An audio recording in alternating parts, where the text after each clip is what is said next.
수연이 절벽 난간 너머에 서서 떨리는 목소리로 말합니다. 언니, 나 더러워졌어. 목욕으로 씻겨지지 않아. 진이가 한 발짝 다가가며 간절히 외칩니다.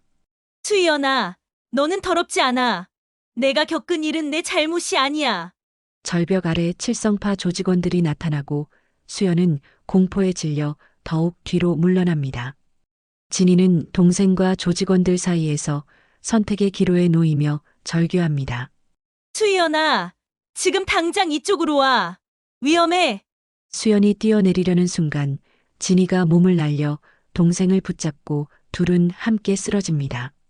오늘은 특수부대 출신 언니가 동생을 지키기 위해 조직폭력배와 맞서는 가슴 뜨거운 이야기를 들려드릴게요. 구독과 좋아요를 눌러주시면 더 좋은 작품으로 보답하겠습니다. 그럼 지금부터 진이와 수연, 두 자매의 눈물과 용기의 여정을 함께 떠나보시죠. 여름의 뜨거운 햇살이 진이의 뺨을 간지럽혔습니다. 오랜만에 벗어놓은 군복 대신 가벼운 원피스를 입은 진이는 거울 앞에서 어색하게 웃어 보였죠. 3년이라는 시간 동안 특수부대에서 복무하며 잊고 지냈던 여성스러움이 낯설게 느껴졌습니다. 언니, 아직도 거울 보고 있어? 우리 늦겠다. 동생 수연의 목소리에 진이는 서둘러 가방을 들었습니다. 25살의 수연은 대학을 갓 졸업하고 간호사 국가고시를 준비하는 중이었죠. 언니와의 여름휴가를 손꼽아 기다렸다며 며칠 전부터 들떠 있었습니다. 기차는 도시를 벗어나 점점 바다 쪽으로 향했습니다. 창밖으로 펼쳐지는 푸른 들판과 멀리 보이는 바다의 풍경이 진이의 마음을 편안하게 만들었죠. 군 생활 동안 늘 긴장의 끈을 놓지 못했던 진이에게 이런 평화로운 시간은 꿈만 같았습니다. 언니, 우리가 묵을 민박집이 바로 해변 앞이래. 아침에 일어나면 바로 바다가 보인대. 수연의 말에 진이는 미소를 지었습니다. 하지만 동생의 밝은 표정 뒤에 숨겨진 불안한 기색을 놓치지 않았죠. 가끔씩 휴대폰을 확인하며 눈썹을 찌푸리는 수연의 모습이 신경 쓰였지만 진이는 애써 모른 척했습니다. 민박집은 아담하고 정겨운 곳이었습니다. 주인 할머니는 두 자매를 반갑게 맞아주었죠. 짐을 풀고 해변으로 나간 진이는 맨발로 모래사장을 걸었습니다. 발가락 사이로 스며드는 부드러운 모래의 감촉이 새로웠죠. 언제쯤 나도 여자로 누이로 살 수 있을까? 더 이상 군화가 아닌 샌들을 신고 진이는 혼잣말처럼 중얼거렸습니다. 특수부대에서의 3년은 진이를 강인한 전사로 만들었지만 동시에 평범한 일상과는 멀어지게 했죠. 동료들 사이에서 아이언 시스터라 불리며 어떤 작전도 완수해냈던 진이었지만 지금 이 순간만큼은 그저 27살의 평범한 여성이고 싶었습니다. 저녁 식사 후 수연은 방에서 휴대폰만 들여다보고 있었습니다. 진이가 물어도 아무것도 아니야라며 억지로 웃어 보였죠. 밤이 깊어질수록 수연의 표정은 더욱 어두워졌습니다. 수연아, 무슨 일 있으면 언니한테 말해. 우리 사이에 비밀이 어디 있어? 진이의 말에 수연은 잠시 망설이다가 고개를 저었습니다. 정말 아무 일도 없어, 언니. 그냥 친구들이 보고 싶어서 그래. 수연의 대답이 진실이 아님을 진이는 직감적으로 알았습니다. 하지만 강요할 수는 없었죠. 군대에서 배운 것 중 하나는 상대가 말하고 싶을 때까지 기다리는 인내심이었습니다. 밤바다의 파도 소리가 민박집 창문을 통해 들려왔습니다. 진이는 침대에 누워 천장을 바라보았죠. 오랜만에 휴가인데 왜 이렇게 불안한 마음이 드는 걸까요? 특수부대원으로서 길러진 육감이 무언가 좋지 않은 일이 일어날 것 같다고 경고하고 있었습니다. 옆 침대에서 수연이 뒤척이는 소리가 들렸습니다.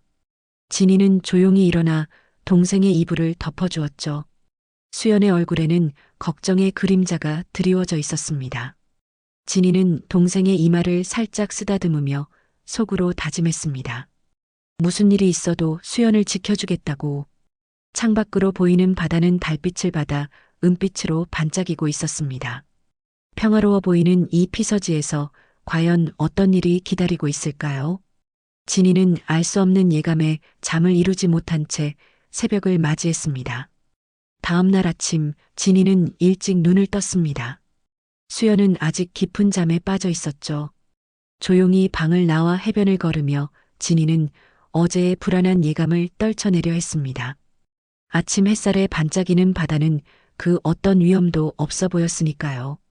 민박집으로 돌아오니 수연이 거실에서 아침을 준비하고 있었습니다.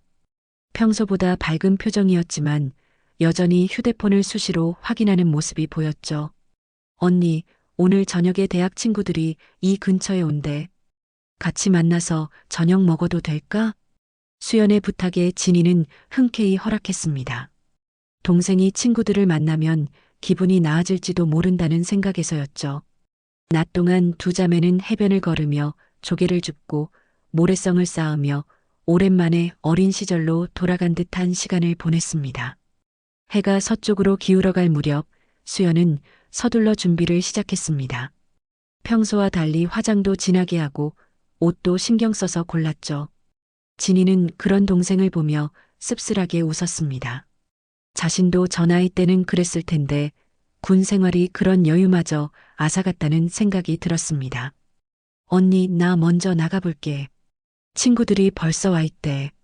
수연이 급하게 나가는 뒷모습을 보며 진이는 무언가 석연치 않은 느낌을 받았습니다. 특수부대에서 훈련받은 본능이 다시 한번 경고 신호를 보내고 있었죠. 진이는 조용히 동생을 따라 나섰습니다. 해변가에 위치한 술집은 젊은이들로 북적였습니다. 진이는 멀찍이서 수연과 친구들이 들어가는 모습을 확인했죠. 평범한 대학생들처럼 보였지만 진이의 눈에는 몇몇 남자들의 행동이 수상해 보였습니다. 일반 대학생치고는 몸집이 지나치게 크고 팔뚝에 문신이 보였죠. 시간이 흐를수록 술집 안은 더욱 시끄러워졌습니다. 진이는 불안한 마음에 술집 근처를 서성였죠. 그때 급하게 뛰쳐나오는 여학생 하나가 보였습니다. 수연의 친구였습니다. 저기, 잠깐만요. 무슨 일이에요? 진이가 붙잡자 여학생은 눈물을 흘리며 말했습니다. 수연이가 지금 큰일 났어요. 그 남자들이 이상해요. 계속 술을 강요하고 수연이가 거부하니까. 진이의 얼굴이 순식간에 굳어졌습니다. 특수부대원의 차가운 표정이 다시 돌아왔죠. 진이는 여학생에게 경찰에 신고하라고 말한 뒤 곧바로 술집으로 향했습니다. 술집 안은 아수라장이었습니다. 테이블 위에는 술병들이 어지럽게 놓여 있었고 몇몇 남자들이 수연을 둘러싸고 있었죠. 수연은 필사적으로 저항하고 있었지만 중과부적이었습니다. 야, 인연이 계속 까불어. 그냥 끌고 나가자. 덩치 큰 남자가 수연의 팔을 잡아 끌었습니다. 그 순간 진이가 나타났죠. 차분하지만 위험한 목소리로 말했습니다. 내 동생한테서 손 떼시죠. 남자들이 진이를 보고 비웃었습니다. 여자 혼자서 무엇을 할 수 있겠냐는 표정이었죠. 하지만 그것은 큰 착각이었습니다. 진이가 움직이는 순간 가장 가까이 있던 남자가 비명을 지르며 쓰러졌습니다. 정확한 타격에 무릎이 꺾인 것이었죠. 인연이 미쳤나? 다른 남자들이 달려들었지만 진이의 움직임은 물 흐르듯 자연스러웠습니다. 특수부대에서 배운 근접격 투술은 일반인들이 상대할 수 있는 수준이 아니었죠. 순식간에 3명의 남자가 바닥에 쓰러졌습니다. 칠성파 애들이야. 조심해. 누군가의 외침에 진이는 잠시 동작을 멈췄습니다. 칠성파라. 이 지역의 조직 폭력배였죠. 하지만 진이에게는 중요하지 않았습니다. 동생을 건드린 것이 그들의 실수였으니까요. 남은 남자들은 겁에 질려 뒷걸음질 쳤습니다. 그 틈을 타 진이는 수연을 안전한 곳으로 데려갔죠. 하지만 수연의 상태는 좋지 않았습니다. 억지로 마신 술 때문인지 아니면 충격 때문인지 제대로 서 있지도 못했습니다. 언니, 미안해. 내가 바보같이. 수연이 울먹이며 말했지만 진이는 동생을 꼭 안아주었습니다. 지금은 꾸짖을 때가 아니었죠. 하지만 분노는 가슴 깊은 곳에서 끓어오르고 있었습니다. 경찰이 도착했을 때는 이미 남자들이 도망친 뒤였습니다. 진이는 침착하게 상황을 설명했지만 경찰의 반응은 미온적이었죠. 이 지역에서 칠성파의 영향력이 얼마나 큰지 보여주는 대목이었습니다. 민박집으로 돌아온 뒤 수연은 욕실에서 나오지 않았습니다. 물소리만 계속 들릴 뿐이었죠. 진이가 문을 두드려도 대답이 없었습니다. 불안한 마음에 진이는 문을 열고 들어갔습니다. 수연은 욕조에 앉아 있었습니다. 물은 이미 차가워졌는데도 계속 몸을 문지르고 있었죠. 진이의 가슴이 찢어지는 듯 아팠습니다. 수연아, 이제 그만하고 나와. 감기 걸려. 하지만 수연은 멍한 눈으로 진이를 바라보며 말했습니다. 언니, 나 더러워졌어. 목욕으론 씻겨지지 않아. 그 말에 진이는 동생을 욕조에서 끌어내 포옹했습니다. 수연의 차가운 몸이 떨리고 있었죠. 진이는 동생을 달래며 마음속으로 다짐했습니다. 이 일을 그냥 넘어가지 않겠다고. 칠성파든 뭐든 동생에게 상처를 준 자들은 반드시 대가를 치르게 하겠다고. 밤은 깊어갔지만 진이의 눈은 군인의 날카로움을 되찾고 있었습니다. 평화로운 휴가는 끝났습니다. 이제 전쟁이 시작될 차례였죠. 새벽 4시 진이는 조용히 방을 나섰습니다. 수연은 진정제를 먹고 겨우 잠들었죠. 동생의 창백한 얼굴을 한 번 더 확인한 진이는 휴대폰을 꺼내 오래된 번호를 찾았습니다. 김중령님, 저 진이입니다. 새벽에 죄송합니다만. 네, 급한 일이 생겼습니다. 통화는 짧았지만 핵심적이었습니다. 특수부대 시절 상관이었던 김중령은 진이의 목소리에서 심상치 않음을 느꼈죠. 현재 민간 보안 회사를 운영하고 있던 김중령은 즉시 도움을 약속했습니다. 진이야, 내가 이런 부탁을 하는 건 처음이네. 그만큼 심각한 일이겠지. 오후에 내 부하들을 보낼게. 믿을 만한 녀석들이야. 통화를 마친 진이는 해변으로 나갔습니다. 어둠 속에서도 어젯밤 사건이 일어난 술집이 보였죠. 진이는 주변을 살피며 정보를 수집하기 시작했습니다. 새벽임에도 불구하고 술집 뒤편에서는 수상한 움직임이 포착되었습니다. 이것들이 새벽부터 뭘 하는 거야? 진이는 그림자에 몸을 숨기고 관찰했습니다. 남자들이 무언가를 트럭에 싣고 있었죠. 자세히 보니 어젯밤 술집에 있던 칠성파 조직원들이었습니다. 진이는 조용히 스마트폰으로 그들의 모습을 촬영했습니다. 아침이 되자 진이는 수연을 병원으로 데려갔습니다. 신체적 상처는 없었지만 정신적 충격이 컸죠. 의사는 안정을 취하라고 권했지만 수연은 병실에 혼자 있는 것을 두려워했습니다. 언니, 나 혼자 두고 가지 마. 무서워. 25살의 성인이 된 동생이 어린아이처럼 진이의 손을 꼭 잡고 있었습니다. 진이는 미소를 지으며 동생을 안심시켰죠. 걱정하지 마.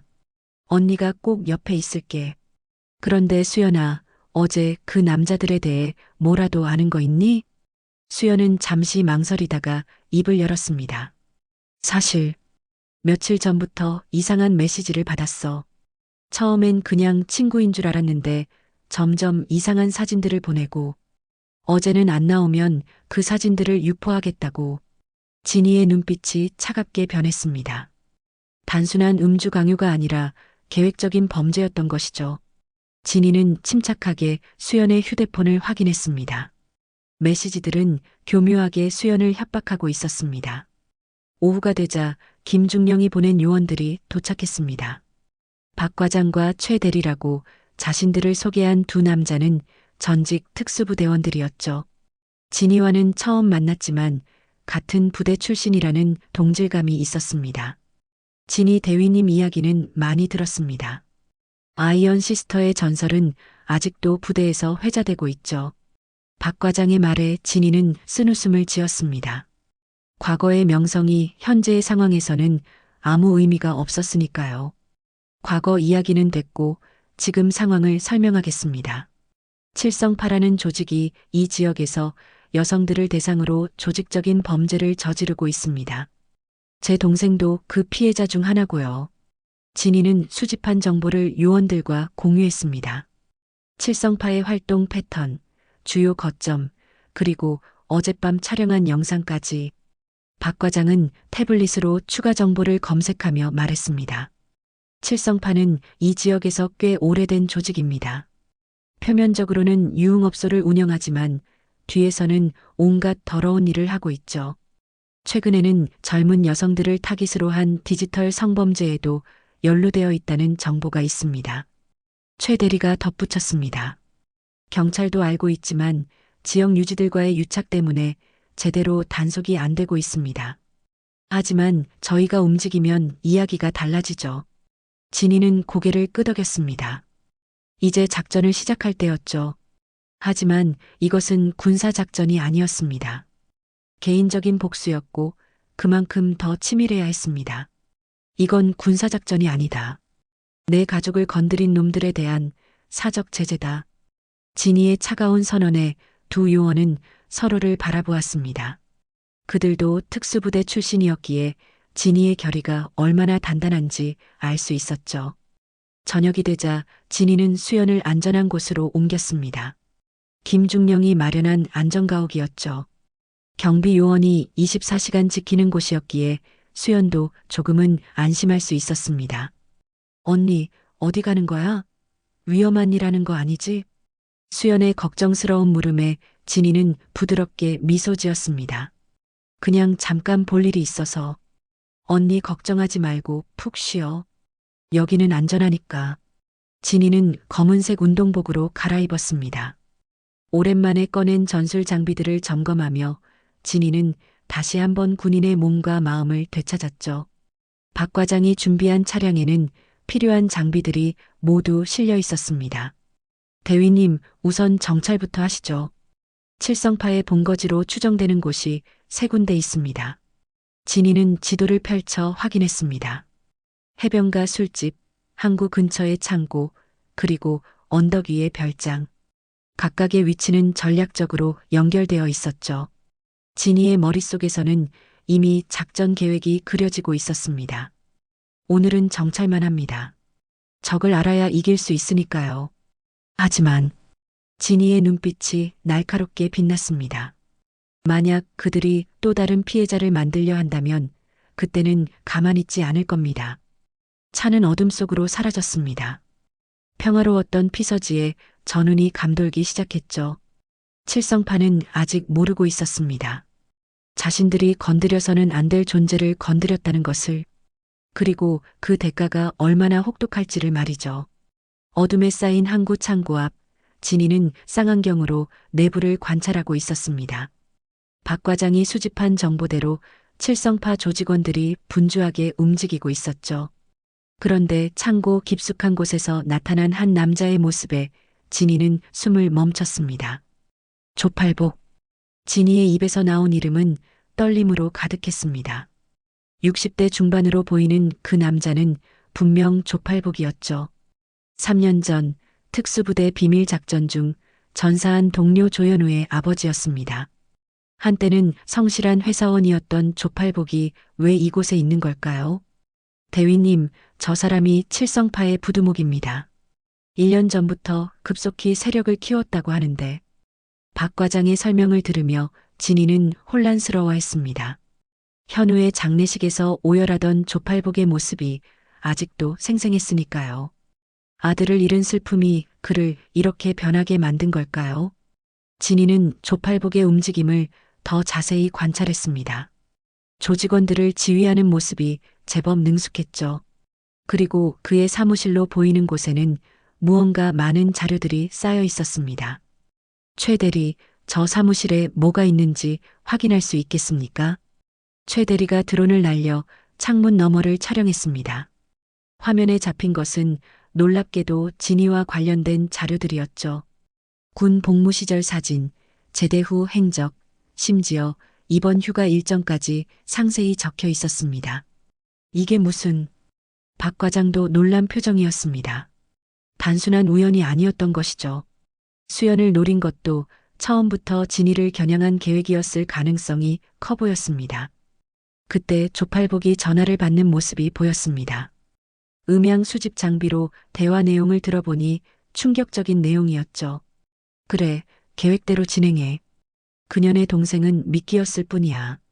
진짜 목표는 진이 그년이다. 내 아들을 죽게 만든 그년에게 똑같은 고통을 주는 거야. 진이의 손이 떨렸습니다. 조팔복이 자신을 원망하고 있다는 건 이해할 수 있었지만 무고한 수연까지 끌어들인 건 용서할 수 없었죠. 더구나 현우의 죽음은 진이의 잘못이 아니었습니다. 그는 작전 중 적의 수류탄으로부터 동료들을 구하고 산화한 영웅이었으니까요. 네가 군인이어서 죽은 거야. 난 아들을 잃고 복수를 선택했지. 조팔복의 독백이 계속 이어졌습니다.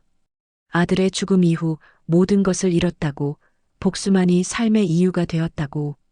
그래서 조직에 들어가 힘을 키웠고 마침내 진이를 찾아냈다고 말이죠. 진이는 깊은 한숨을 내쉬었습니다. 현우가 살아있다면 아버지의 이런 모습을 얼마나 슬퍼했을까요? 정의를 위해 싸우다 죽은 아들의 이름으로 범죄를 저지르는 아버지라니. 대위님, 철수하시죠. 오늘은 충분한 정보를 얻었습니다. 박 과장의 제안에 진이는 고개를 끄덕였습니다. 하지만 마음은 무거웠죠. 단순한 조직 폭력배가 아니라 개인적인 원한이 얽혀 있다는 걸 알게 되었으니까요. 안전가옥으로 돌아온 진이는 밤새 고민에 빠졌습니다. 조팔복에게 진실을 알려야 할까요? 현우가 어떻게 죽었는지, 얼마나 용감했는지. 하지만 복수에 눈이 먼 사람이 들어줄까요? 다음 날 아침 진이는 수연을 찾아갔습니다. 동생은 조금 나아진 듯 보였지만 여전히 불안해했죠. 언니, 나 때문에 언니가 위험한 일에 휘말린 거 아니야? 수연의 질문에 진이는 잠시 망설였습니다. 진실을 말해야 할까요? 하지만 동생에게 더 큰 부담을 주고 싶지는 않았죠. 아니야, 수연아. 이건 내가 해결해야 할 일이야. 너는 아무 잘못이 없어. 진이는 수연의 머리를 쓰다듬으며 말했습니다. 동생을 지키는 것, 그것이 지금 가장 중요한 일이었으니까요. 오후에 진이는 혼자 조팔복을 찾아갔습니다. 위험한 선택이었지만 대화를 시도해보고 싶었죠. 조팔복이 자주 들른다는 찻집에서 진이는 그를 기다렸습니다. 마침내 조팔복이 나타났을 때 진이와 눈이 마주쳤습니다. 순간 조팔복의 얼굴에 놀라움이 스쳤지만 이내 차가운 표정으로 변했죠. 진이 대위. 아니, 이제는 민간인이겠군. 조팔복이 진이 맞은편에 앉으며 말했습니다. 한때는 따뜻했던 그의 눈빛은 이제 증오로 가득했죠. 아저씨, 현우는 내 아들 이름을 입에 올리지 마라. 조팔복의 목소리는 날카로웠습니다. 진이는 침착하게 말을 이어갔죠. 현우는 영웅이었습니다. 동료들을 구하고. 영웅? 그래서 뭐가 달라졌나? 내 아들은 죽었고 난 모든 걸 잃었어. 회사에서도 잘렸고 아내는 충격으로 병원 신세를 지고 있지. 조팔복의 고백에 진이는 가슴이 아팠습니다. 현우의 어머니까지 고통받고 있다니. 하지만 그것이 범죄를 정당화할 수는 없었죠. 그래서 제 동생을 이용하신 겁니까? 무고한 사람을 상처 입히는 게 현우가 원했을까요? 진이의 물음에 조팔복은 비웃음을 터뜨렸습니다. 현우가 원하는 건 이제 중요하지 않아. 중요한 건 내 복수야. 내가 느끼는 고통, 그게 내가 원하는 전부다.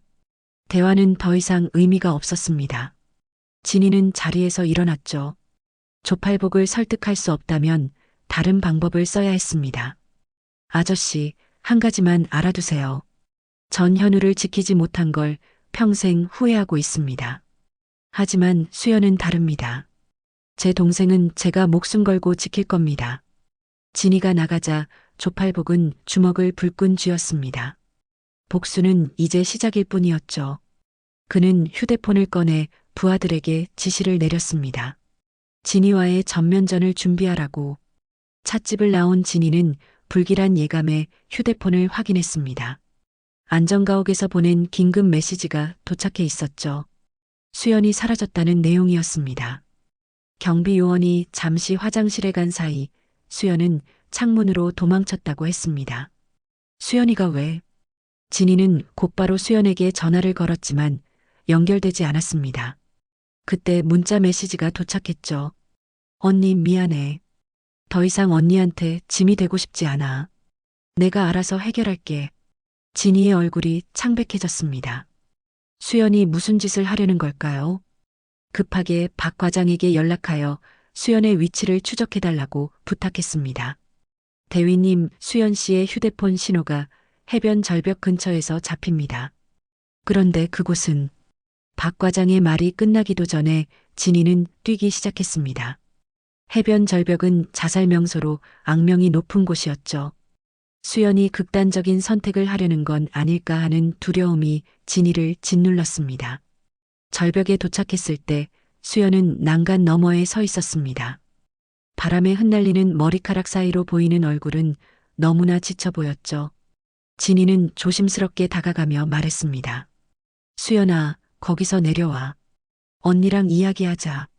수연이 돌아보았을 때 그녀의 눈에는 눈물이 가득했습니다.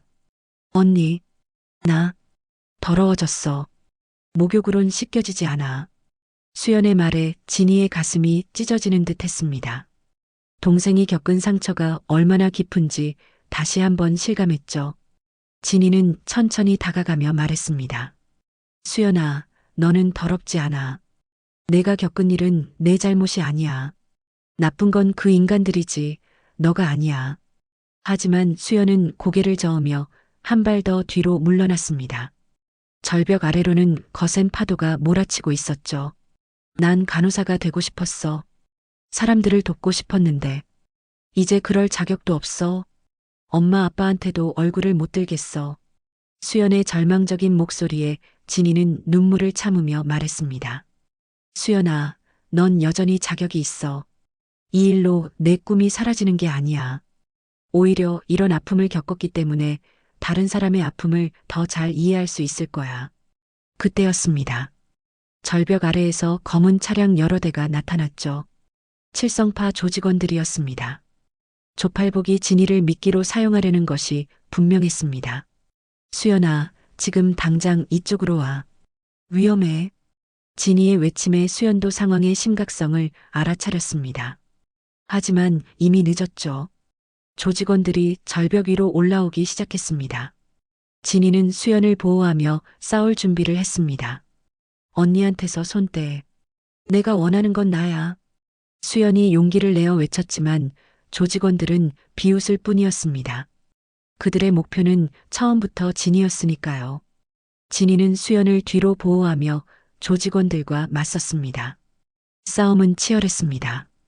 절벽이라는 위험한 장소에서 진희는 동생을 지키며 동시에 여러 명의 적과 싸워야 했죠. 특수부대 훈련이 없었다면 불가능했을 일이었습니다. 하지만 수정 열쇠는 어쩔 수 없었습니다. 진희가 한 명을 쓰러뜨릴 때마다 두 명이 더 나타났죠. 결국 진희는 제압당했고 조직원들은 진희를 차에 태웠습니다. 언니, 안 돼. 언니를 데려가지 마. 수연이 절규했지만 조직원들은 무시했습니다. 오히려 수연에게 협박을 했죠. 경찰에 신고하면 내 언니가 어떻게 될지 알겠지? 조용히 있어. 그럼 살려는 줄 테니까. 차가 떠나고 수연은 절벽에 홀로 남겨졌습니다. 절망과 자책감이 밀려왔죠. 자신 때문에 언니가 위험에 빠졌다는 생각에 수연은 무너져 내렸습니다. 한편 진희는 해변에 버려진 창고로 끌려갔습니다. 손발이 묶인 채 의자에 앉혀진 진희 앞에 조팔복이 나타났죠. 드디어 너를 잡았구나. 3년을 기다렸다. 조팔복의 눈에는 광기가 서려 있었습니다. 진희는 침착하게 그를 바라보며 말했습니다. 아저씨, 이래도 현우가 기뻐할까요? 아버지가 범죄자가 된 걸 보고. 닥쳐. 넌 내 아들을 빼앗아 갔어. 이제 내가 그 대가를 치를 차례야. 조팔복의 신호에 부하들이 고문 도구를 가져왔습니다. 진희는 특수부대 시절 받았던 고문 대응 훈련을 떠올렸죠. 정신을 집중하고 고통을 차단하는 방법을 실행했습니다. 고문이 시작되었습니다. 전기 충격, 물고문, 구타가 이어졌죠. 하지만 진희는 비명 한 번 지르지 않았습니다. 오히려 조팔복을 똑바로 바라보며 말했습니다. 이게 당신이 원하던 겁니까? 현우가 보면 뭐라고 할까요? 진희의 담담한 태도에 조팔복은 더욱 분노했습니다. 고문의 강도를 높이라고 지시했죠. 그때 진희의 휴대폰에서 알람이 울렸습니다. 화면에는 수연의 사진이 떴죠. 동생을 생각하면 좀 달라지려나? 조팔복이 비열하게 웃으며 말했습니다. 그 순간 진희의 눈빛이 변했죠. 동생을 위협하는 것은 절대 용납할 수 없었습니다. 진희는 묶인 손목에 힘을 주기 시작했습니다. 특수부대에서 배운 관절 이탈 기술을 사용하여 결박에서 벗어날 준비를 했죠. 창고 밖에서는 박 과장과 최 대리가 구조작전을 준비하고 있었습니다. 하지만 진희는 그들이 오기 전에 스스로 탈출할 계획이었죠. 동생을 지키기 위해서는 무엇이든 할 수 있었으니까요. 진희는 고문의 고통 속에서도 정신을 집중했습니다. 특수부대 시절 반복 훈련했던 생존 생리학과 고통 차단법이 떠올랐죠. 호흡을 조절하고 심박수를 낮추며 의식적으로 엔돌핀 분비를 유도했습니다. 동시에 손목의 관절을 서서히 빼기 시작했죠. 인연이 왜 비명도 안 지르지? 조직원 중 하나가 의아해하며 말했습니다. 조팔복도 진희의 차분한 모습에 당황했죠. 일반인이라면 벌써 기절했을 고통인데 진희는 오히려 명상하는 듯한 표정이었습니다. 그때 창고 밖에서 소란이 일어났습니다. 박 과장과 최 대리가 돌입을 시작한 것이었죠. 조직원들이 밖으로 나가는 순간 진희는 움직였습니다. 관절을 빼어 결박에서 벗어난 진희는 가장 가까운 조직원을 제압했습니다. 뭐? 어떻게? 조팔복이 놀라서 뒤로 물러났습니다.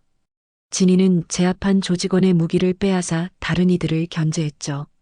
고문으로 지친 몸이었지만 특수부대원의 본능은 살아있었습니다. 아저씨, 이제 그만하시죠. 현우도 이런 걸 원하지 않았을 겁니다. 진희의 말에 조팔복은 더욱 격분했습니다. 주머니에서 권총을 꺼내 진희를 겨냥했죠. 현우, 내 아들이 뭘 원했는지 내가 어떻게 알아? 넌 그저 내 아들을 죽음으로 몰고 간 장본인일 뿐이야. 총구가 진희를 향했지만 진희는 물러서지 않았습니다. 오히려 조팔복에게 한 발짝 다가갔죠. 현우는 제 생명의 은인입니다. 그날 적의 수류탄이 떨어졌을 때 현우가 저와 다른 대원들을 밀쳐내고 자신의 몸으로 막았습니다. 현우의 마지막 말이 뭐였는지 아십니까? 조팔복의 손이 떨리기 시작했습니다. 아들의 마지막 순간에 대해 자세히 들은 적이 없었으니까요. 현우는 아버지께 자랑스러운 아들이고 싶었다고 했습니다. 비록 짧은 생이지만 의미 있게 살았다고요.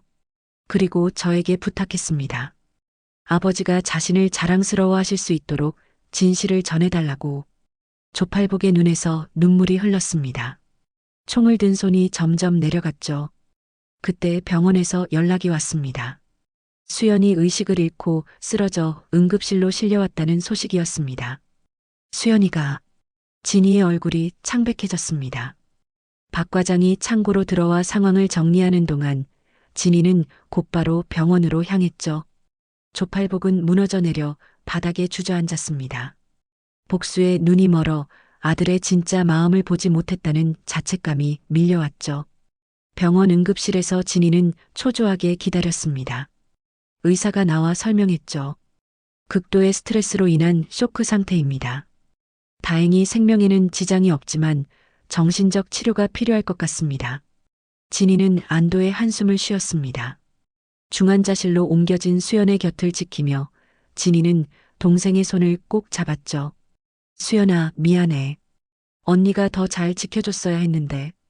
그때 수연의 손가락이 미세하게 움직였습니다. 눈꺼풀이 떨리더니 서서히 눈을 떴죠. 초점 없던 눈동자가 진희를 찾아 멈췄습니다. 언니.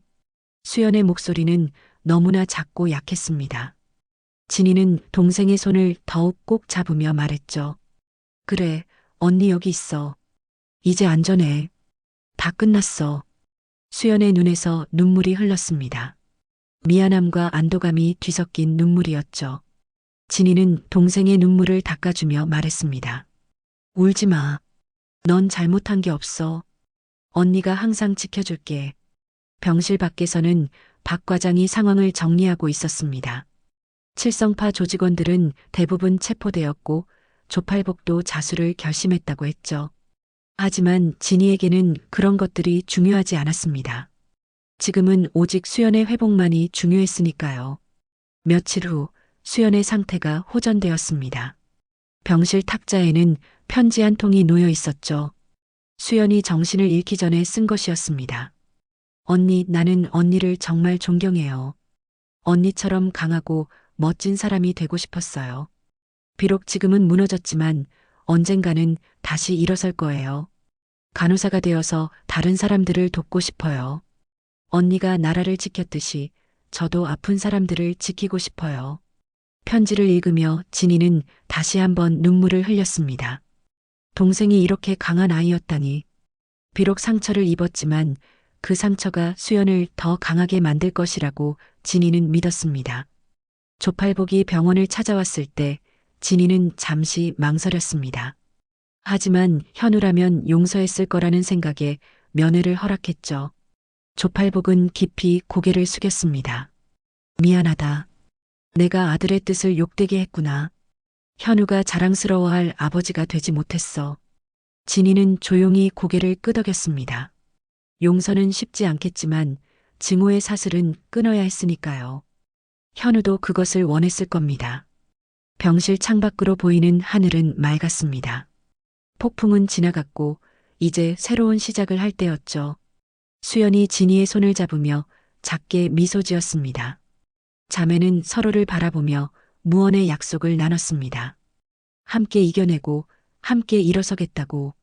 수연이 퇴원한 지 일주일이 지났습니다. 진이는 동생의 회복을 지켜보며 김중령과 함께 칠성파 해체 작전을 준비하고 있었죠. 단순한 보복이 아닌 법의 테두리 안에서 정의를 실현하는 것이 목표였습니다.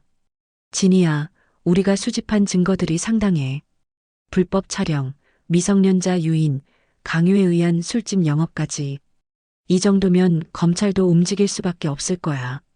김중령의 사무실에는 그동안 모은 자료들이 산더미처럼 쌓여 있었습니다. 박 과장과 최 대리가 밤낮 없이 수집한 증거들이었죠. 특히 피해자들의 증언 확보에 심혈을 기울였습니다. 하지만 아직 빠져나갈 구멍이 있습니다. 칠성파의 실질적 리더인 한성훈이 아직 잡히지 않았어요. 진이의 지적에 김중령도 고개를 끄덕였습니다. 한성훈은 조팔복보다 더 위험한 인물이었죠. 겉으로는 사업가 행세를 하며 뒤에서 조직을 움직이는 교활한 자였습니다. 그날 밤 진이는 혼자 해변을 걸었습니다. 작전을 앞두고 마음을 정리할 시간이 필요했죠. 그때 뒤에서 누군가 다가왔습니다. 수연이었습니다. 언니, 나도 도울게. 수연의 갑작스러운 제안에 진이는 놀랐습니다. 아직 회복 중인 동생이 위험한 일에 나서겠다니요. 수연아, 이건 위험한 일이야. 넌 이미 충분히 고생했잖아. 하지만 수연의 눈빛은 단호했습니다. 나도 피해자예요. 하지만 나처럼 목소리를 내지 못하는 피해자들이 더 많아요. 내가 나서서 증언하고 다른 피해자들도 용기를 낼 수 있도록 도울게요. 진이는 동생의 성장한 모습에 가슴이 뭉클했습니다. 상처를 딛고 일어선 수연은 이제 다른 사람을 돕고자 했죠. 진이는 동생의 어깨를 가볍게 두드렸습니다. 알았어. 하지만 절대 무리하면 안 돼. 언니가 옆에서 지킬게. 다음 날 대대적인 작전이 시작되었습니다. 진이와 김중령의 팀은 바닷가 청소라는 작전명 아래 움직였죠. 첫 번째 목표는 칠성파가 운영하는 불법 유흥업소들이었습니다. 새벽 5시 여러 팀이 동시다발적으로 움직였습니다. 진이는 한성훈이 자주 머문다는 비밀 사무실로 향했죠. 특수부대 시절 동료들도 작전에 합류했습니다. 모두 진이와 함께 싸웠던 전우들이었죠. 대위님, 오랜만입니다. 이번엔 저희가 함께합니다. 전우들의 든든한 지원에 진이는 미소 지었습니다. 혼자가 아니라는 사실이 큰 힘이 되었죠. 한성훈의 사무실 침투는 순조로웠습니다. 하지만 안에는 함정이 기다리고 있었죠. 한성우는 이미 그들이 올 것을 예상하고 있었던 것입니다. 진희 대위, 아니, 이제는 그냥 진희 씨라고 불러야 하나? 드디어 만나는군. 한성우는 여유롭게 의자에 앉아 있었습니다. 주변에는 무장한 조직원들이 포진해 있었죠. 하지만 진희도 준비가 되어 있었습니다. 한성훈, 당신의 죄목을 아십니까? 조직폭력, 성범죄 교사, 공갈, 협박. 진희가 죄목을 나열하는 동안 밖에서는 경찰 사이렌 소리가 들려왔습니다. 한성훈의 표정이 굳어졌죠. 인연이 경찰을 불렀어? 경찰만이 아닙니다. 검찰, 국세청, 그리고 언론까지 당신의 모든 범죄가 낱낱이 공개될 겁니다. 한성훈이 자리에서 벌떡 일어났습니다. 도망치려 했지만 이미 모든 출구는 봉쇄된 상태였죠. 추악한 본성을 드러낸 한성훈이 진희에게 달려들었습니다. 다 내년 때문이야. 조용히 살던 우리를 왜 건드려? 진희는 침착하게 한성훈의 공격을 피했습니다. 그리고 정확한 타격으로 그를 제압했죠. 한성훈은 바닥에 쓰러져 신음했습니다. 대체 너, 뭐야? 인간 맞냐? 한성훈의 절망적인 질문에 진희는 담담하게 답했습니다. 난 누나야. 우리 동생 지키는 누나. 경찰이 들이닥쳐 한성훈과 조직원들을 체포했습니다. 동시에 다른 거점에서도 대량 검거가 이루어졌죠.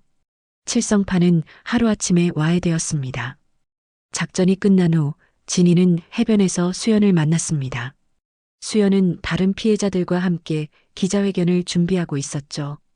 용기 있는 증언으로 더 이상의 피해자가 생기지 않도록 하겠다는 의지였습니다. 언니 고마워. 언니가 없었다면 난 아마. 수연의 말을 진희가 막았습니다. 우리는 가족이잖아. 가족은 서로를 지키는 거야. 며칠 후 조팔복의 재판이 열렸습니다. 그는 모든 죄를 인정하고 깊이 반성했죠. 특히 수년 전 저지른 살인교사 혐의도 자백했습니다. 법정에서 조팔복은 진희에게 다시 한번 사죄했습니다. 현우가 하늘에서 저를 용서해 줄까요? 진희는 조용히 고개를 끄덕였습니다. 현우라면 분명 아버지를 용서했을 거라고 믿었으니까요. 언론은 이 사건을 대대적으로 보도했습니다. 특히 전직 특수부대원이 동생을 지키기 위해 조직폭력배와 맞선 이야기는 많은 사람들에게 감동을 주었죠. 하지만 진희는 조용히 일상으로 돌아가기를 원했습니다. 해변 마을은 평화를 되찾았습니다. 칠성파가 운영하던 불법 업소들은 문을 닫았고 대신 가족 단위 관광객을 위한 시설들이 들어섰죠. 마을 사람들은 진희를 영웅으로 여겼지만 진희는 그저 평범한 누나일 뿐이라고 생각했습니다. 가을바람이 불어오는 해변, 진희는 수연과 함께 모래사장을 걸었습니다. 칠성파 사건이 마무리된 지 2달이 지났죠. 바다는 여전히 푸르렀지만 이제는 평화로운 물결만이 일렁였습니다. 언니, 나 합격했어. 수연이 휴대폰을 흔들며 기쁨의 환호성을 질렀습니다. 간호사 국가고시 합격 통지였죠. 그 모든 일을 겪고도 포기하지 않고 공부한 결과였습니다. 진희는 동생을 꼭 안아주었습니다. 정말 자랑스러워, 수연아. 넌 정말 강한 아이야. 수연은 눈물을 글썽이며 언니를 바라보았습니다. 언니가 보여준 용기 덕분이야. 언니처럼 누군가를 지킬 수 있는 사람이 되고 싶어? 해변가 카페에서 두 자매는 축하의 시간을 가졌습니다. 그때 익숙한 얼굴들이 나타났죠. 박 과장과 최 대리, 그리고 김중령이었습니다. 그들은 수연의 합격을 축하하러 온 것이었습니다. 수연 씨, 축하합니다. 이제 정말 멋진 간호사가 되겠네요. 김중령의 축하에 수연은 수줍게 웃었습니다. 이들은 이제 가족 같은 존재가 되었죠. 위기의 순간 함께 싸운 전우이자 서로를 지켜준 은인들이었습니다. 그런데 진희야, 앞으로 계획은 어떻게 되니? 김중령의 질문에 진희는 잠시 생각에 잠겼습니다. 군복을 벗은 후 처음으로 진정한 자유를 느꼈지만 동시에 새로운 목표가 필요했죠. 저는 다시는 군복도 총도 잡지 않겠다고 다짐했습니다. 하지만 이번 일을 겪으면서 깨달았어요. 제가 가진 능력으로 도움이 필요한 사람들을 지킬 수 있다는 거요. 진희의 말에 김중령이 고개를 끄덕였습니다. 그래서 말인데 우리 회사에서 여성 안전 교육 프로그램을 만들려고 해. 내가 맡아주면 어떨까? 김중령의 제안은 진희에게 새로운 길을 열어주었습니다. 특수부대에서 배운 기술을 평화적으로 활용할 수 있는 기회였죠. 진희는 미소를 지으며 답했습니다. 좋습니다. 더 이상 피해자가 생기지 않도록 돕고 싶어요. 며칠 후 마을 회관에서는 특별한 행사가 열렸습니다. 칠성파 사건 이후 마을의 안전을 위한 주민 간담회였죠. 놀랍게도 조팔복의 아내가 참석했습니다. 그녀는 병원에서 퇴원한 후 마을에 남아 있었죠. 진희 씨, 정말 미안해요. 남편이 저지른 일들, 그리고 현우 이야기 들었어요. 우리 아들이 그렇게 용감했다니. 조팔복의 아내는 눈물을 흘리며 진희의 손을 잡았습니다. 진희는 따뜻하게 그녀의 손을 감쌌죠. 현우는 정말 훌륭한 군인이었습니다. 어머님이 자랑스러워 하셔도 됩니다. 간담회에서는 마을의 미래에 대한 이야기가 오갔습니다. 주민들은 이구동성으로 말했죠. 그 젊은 여자가 조폭을 다 때려잡았대. 이제 우리 마을도 안전해졌어. 애들도 맘 놓고 해변에서 놀 수 있겠네. 어르신들의 수다 속에서도 진희에 대한 고마움이 묻어났습니다. 진희는 쑥스러워하며 자리를 피했지만 마을 사람들의 따뜻한 시선이 계속 따라왔죠. 저녁 무렵 진희는 다시 해변을 찾았습니다. 석양이 바다를 붉게 물들이고 있었죠. 수연이 조용히 다가와 나란히 앉았습니다. 언니, 이제 정말 끝난 거야? 수연의 질문에 진희는 고개를 끄덕였습니다. 그래, 이제 새로운 시작이야. 넌 훌륭한 간호사가 될 거고 난 더 많은 사람들을 도울 거야. 자매는 서로의 손을 잡았습니다. 상처는 아직 남아있지만 그것도 삶의 일부였죠. 중요한 건 그 상처를 딛고 일어서는 용기였습니다. 피는 피로 씻을 수 없다. 하지만 정의는 삶을 되돌릴 수 있다. 진희가 내레이션처럼 중얼거렸습니다. 복수가 아닌 정의를 선택했기에 모두가 새로운 기회를 얻을 수 있었죠. 조팔복도 감옥에서 참회의 시간을 보내며 새 사람이 되려 노력하고 있었습니다. 일주일 후 진희는 첫 여성 안전 교육을 시작했습니다. 수강생들은 다양한 연령대의 여성들이었죠. 진희는 군대식 억압적인 교육이 아닌 실생활에서 활용할 수 있는 실용적인 내용을 가르쳤습니다. 자신을 지키는 것은 특별한 사람만 할 수 있는 일이 아닙니다. 누구나 배울 수 있고 누구나 강해질 수 있어요. 진희의 말에 수강생들은 진지하게 고개를 끄덕였습니다. 그 중에는 칠성파의 피해자였던 여성들도 있었죠. 그들은 이제 피해자가 아닌 생존자로서 새로운 삶을 시작하고 있었습니다. 수연은 대학병원에서 인턴 생활을 시작했습니다. 특히 성폭력 피해자들을 위한 상담 간호사로 활동하며 자신의 경험을 바탕으로 진정한 위로를 전했죠. 어느 날 진희에게 뜻밖의 연락이 왔습니다. 국방부에서 보낸 공문이었죠. 특수부대 여성대원 양성 프로그램의 자문을 요청하는 내용이었습니다. 진희는 잠시 고민했지만 이것도 의미 있는 일이라고 생각했습니다. 더 많은 여성들이 스스로를 지킬 수 있는 힘을 가졌으면 좋겠어요. 진희의 새로운 도전이 시작되었습니다. 군인이 아닌 교관으로, 전사가 아닌 멘토로. 진희는 자신의 경험과 지식을 나누며 더 나은 세상을 만들어가고 있었죠. 해변 마을은 완전히 변했습니다. 한때 공포의 장소였던 술집들은 사라지고 가족들이 즐길 수 있는 문화 공간이 들어섰습니다. 관광객들은 아름다운 바다와 평화로운 분위기를 즐기며 행복한 추억을 만들었죠. 마지막으로 진희는 현우의 묘를 찾았습니다. 국립묘지에 잠든 전우 앞에서 진희는 조용히 경례를 올렸습니다. 현우야, 내 아버지도 이제 올바른 길을 찾아가고 있어. 너도 이제 편히 쉬어. 바람이 불어와 진희의 머리카락을 흩날렸습니다. 마치 현우가 대답하는 것 같았죠. 진희는 미소를 지으며 묘지를 나섰습니다. 이제 정말로 새로운 삶이 시작되는 것이었습니다.